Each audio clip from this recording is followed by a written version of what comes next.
πολλές σημαίες, πολλά λάβαρα, πολλές εικόνες, πολλούς σταυρούς, πολλές Παναγίες, πολλούς Χριστούς, κράτα μικρό καλάθι. Έμποροι είναι. Με ό,τι αυτό σημαίνει.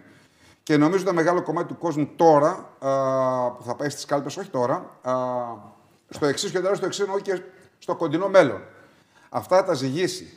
Αλλά ως φαινόμενο, αγαπητέ μου κύριο Ραΐλογλου, γιατί αν μπείτε κι εσείς και εγώ, είτε ως δημοσιογράφος είτε ως δυνάμει πολιτικός, αν μπούμε στη λογική αυτό το κομμάτι να το απαξιώσουμε, μιλώ για τους πολίτες οι οποίοι ψηφίζουν Κασιδιάρηδες, ξέρω εγώ, Εμφιετζόγλου, Μπογδάνους, αν και εκεί υπάρχουν θεματάκια, και άλλες λύσεις, αν αυτό το κομμάτι το βάλουμε σε ένα τσουβάλι και το απαξιώσουμε, θα το χάσουμε οριστικά.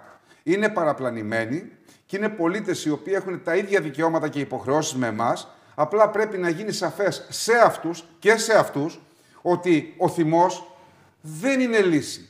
Φαντάζομαι και εσύ στο σπίτι σου, στις παρέες σου, όταν είσαι θυμωμένος, παίρνεις την λάθος απόφαση. Εμένα μου συμβαίνει. Γι' αυτό κάθε φορά που θυμώνω δεν αποφασίζω. Αφήνω την απόφαση για μια δεύτερη ανάγνωση.